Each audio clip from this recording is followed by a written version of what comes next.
help it. So if you don't do that into my first broken heart by Young Dawn the Sauce God. So make sure you guys like, comment, and subscribe, and let's just get right into it.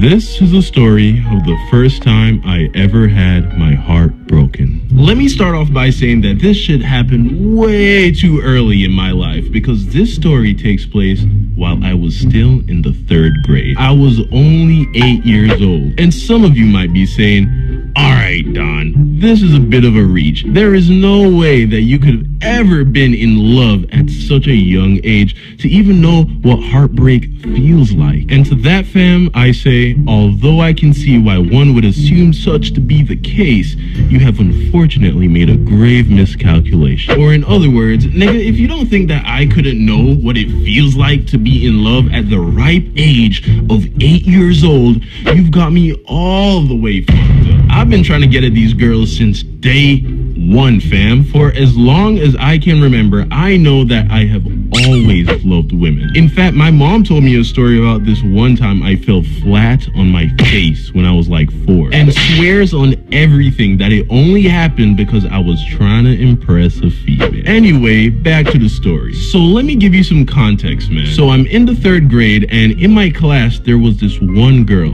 Let's call her Daisy. And Daisy was the apple of my 8-year-old eye. In fact, she was the apple of every boy's eye. You know how when we were little, everybody wanted to be boyfriend and girlfriend, even though you had no idea what that really meant? Because honestly, really, at that age, I still didn't even know my dick could be used for something other than going pee-pee. Like, it wouldn't be for years that I would discover that it had a whole other mode. You know, one that involves like a lot less pee-pee. Unless you're into that, which then, you know, fuck dude, do you.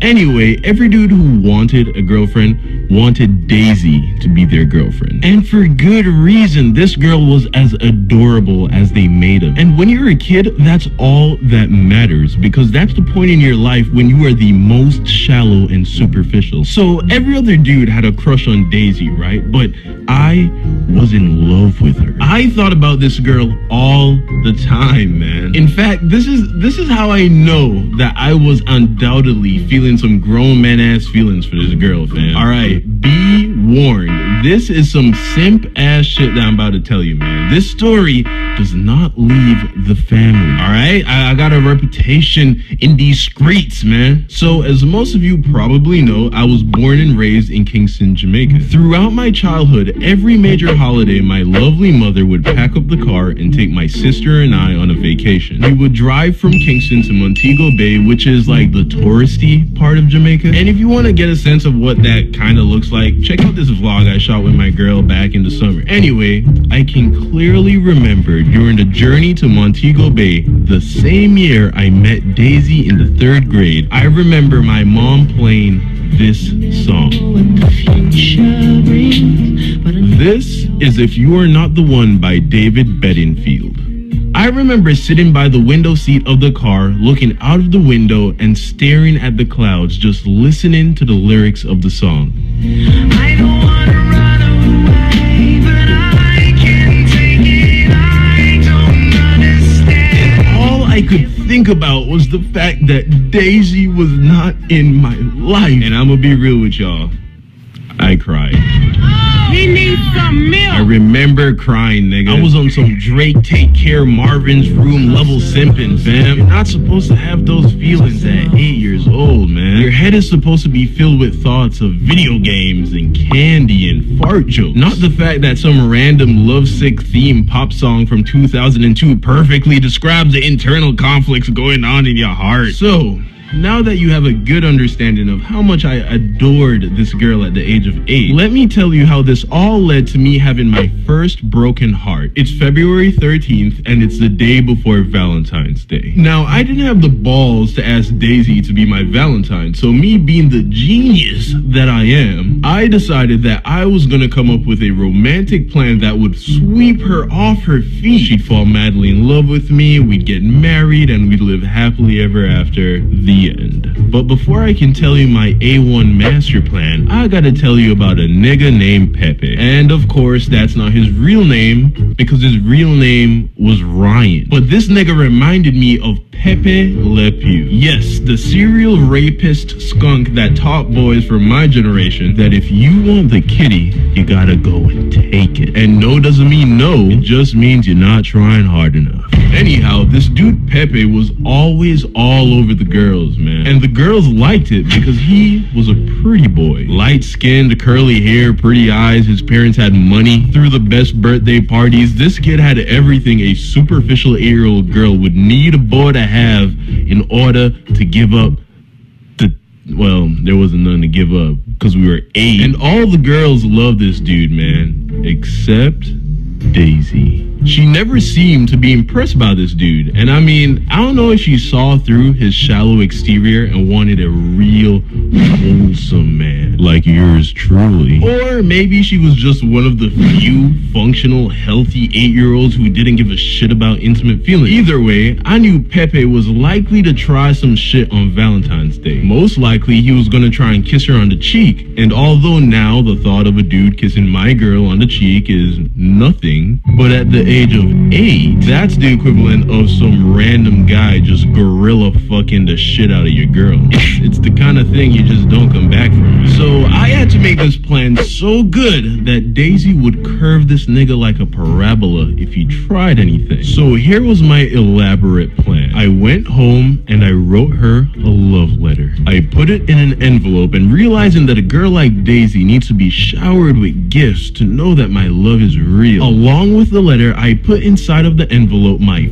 favorite pencil sharpener and a $1 US bill that I got from my uncle who lives in Florida. Give me a break, okay? I was 8. So the plan was that when we were all walking to the playground for recess, I would pull Daisy off to the side and give her the envelope. And that's it. That at the time, at the age of 8, that sounds like a bulletproof plan. So my mom comes home from work and she sees me working on my little project. She realized what it was and she thought it was cute, so she wanted to see it. She opens it up and sees the sharpener and the money, and instantly her face is just somewhere in between trying not to laugh and being very worried. Then she read the letter. And although I don't remember word for word what it said, I remember the gist of it. It went something like this. Dear Daisy, I think that you are very beautiful. Hey, you gotta hit him with the big words. I like you very much, and I might be in love with you. Bars. I know that I'm not as cute as Ryan. Yeah, I wasn't the most confident fella as a kid, but he is a dusty ass nigga. Okay, I know I definitely said something to slander this dude, but I don't remember, so I just put that in there. I would really like you to be my Valentine, and I hope you like these gifts. Happy Valentine's Day from Donald. My mom read it and basically just said to me that it was a bad idea. Now, what she was saying was that such a letter is not appropriate for her 8-year-old son to be given to someone else's 8-year-old daughter. But what I heard was, son, Daisy wouldn't like you even if you gave her 100 pencil sharpeners. You're just not that nigga. And that absolutely broke my heart. So Valentine's Day came and went, and I never professed my love to Daisy. Daisy transferred to another school in the 4th grade, and I never saw her ever again. And that's the story of my very first heartbreak. And the funny thing is, Daisy was completely clueless to the fact that she inspired all of this emotional anguish. I mean, to her, I was probably just another nigga in the class. So, moral of the story? Don't let these hoes, man. Just don't do it. What's up, fam? You want to know something funny, man? I don't remember Daisy's last name. So when I got older and tried to find her online, you know, just to see what she looks like, I was never able to. And of course, I couldn't give less of a shit now, you know. I already got my own pretty little thing. And I can tell you that this is definitely going to be her least favorite story that I've told. But I had to do it for the fam, man. thank you for watching yet another video. Go ahead and tell me about the first time you ever had your heart broken, because it's something we all experience eventually. And you know what? Once you get over it and get through it, you'll learn a lot from it. Anyhow, don't forget to like this video and subscribe. And if you haven't already, become a part of the family. Also, stick around and watch some more of my videos, man. Have you seen my new funny speed painting series, man? Speed Paint Mafia? Go check that out, fam. I also have more animations, so stick around and enjoy some more. Yeah. All right, fam. I love you, and I'll see you soon.